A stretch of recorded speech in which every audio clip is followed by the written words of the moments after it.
দুঃখের সঙ্গে জানাচ্ছি, আমি গত সপ্তাহে কয়েকটা ওয়ার্ড পরিদর্শনে গেছিলাম। সেখানে একটা ওয়ার্ডে প্রথম আমি পদার্পণ করি এবং প্রথম যে বাড়িটায় ঢুকেছিলাম সেই বাড়িটায় আমি একদম বাড়িয়ে বলছি না, প্রথম বাড়িটায় আমি ঢুকেই একদম চোখের সামনে আমি দেখতে পেয়েছি প্রায় 20 থেকে 25টা কন্টেনার জল ভর্তি। ওই গরুর জাবনা খাওয়ার সেই ইয়ে আছে, বোতল, বালতি, ভাঙা বালতি, যাতে পেরেছে জল জমা রেখেছে। কেন না, জলের একটু ওখানে মানে অভাব আছে, জল জমিয়ে রাখতে হবে বিপদের সময় জল। এবং প্রত্যেকটা কন্টেনারে আপনারা বিশ্বাস করবেন না, মশার লার্ভা কিলবিল কিলবিল করছে। এবং আমরা ওগুলো ফেলে দিলাম, দিয়ে তার বারান্দায় উঠলাম, বারান্দায় দেখলাম শিশি বোতল যাতে পেরেছে জল রেখে দিয়েছে। আমরা তো অবাক হয়ে গেলাম। আমাদের তাহলে হাউস টু হাউস সার্ভে যারা করছেন, তাহলে আমি প্রথম বাড়িতে গিয়ে প্রথম মানে গেট থেকে ঢুকেই এইগুলো দেখলাম, তাহলে তারা কি করছিলেন। এরপরে আমি ওই অঞ্চলে প্রায় 10টা বাড়িতে ঘুরেছি। ইচ অ্যান্ড এভরি প্রত্যেকটা বাড়িতে আমি কিন্তু ওই কন্টেনার পেয়েছি, যে কন্টেনার আমাদের কাজ ছিল যে কন্টেনারটাকে উপর করে দেওয়া বা ভেঙে ফেলা বা সরিয়ে ফেলা।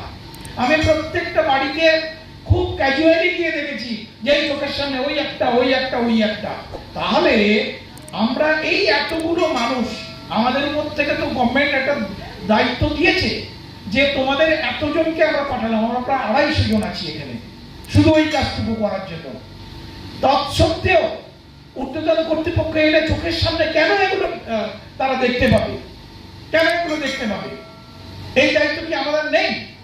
আমি এক্ষুনি যে কোনো ওয়ার্ডে যাব, দেখতে পাবো যে সেই ওয়ার্ডে আমি খালি চোখেই দেখতে পাবো যে সব কন্টেনার এখনো পড়ে আছে।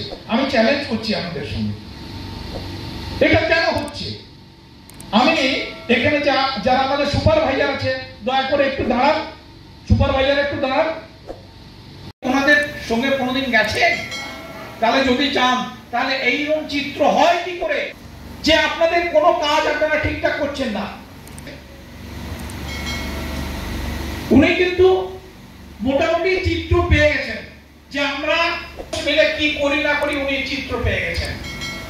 এই কাজটা করতে আপনাদেরকে আমাদের এবছরই 4 বার মনে হয়, আজকে নিয়ে 4 বার ট্রেনিং এ ডাকা হলো। তো আমি কিছু আর বলবো না, আমি অনুরোধ করব আপনারা ভালো করে কাজটা করুন। আর আমি স্যার, আপনি কিছু বলবেন তো একটু? স্যার আপনি পড়ে আছেন, চলে আসুন, একদম সামনে চলে আসুন।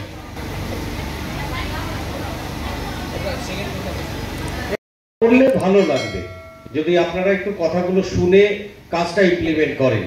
আমরা দেখতে পাচ্ছি এখনো এক্সেপশনাল 1 নম্বর ওয়ার্ড আমার বাড়ির ছাদে অবধি গেছে, হয়তো গেছে। হ্যাঁ, আগের বার আমি অভিযোগ জন্য গেছে, ভালো লেগেছে।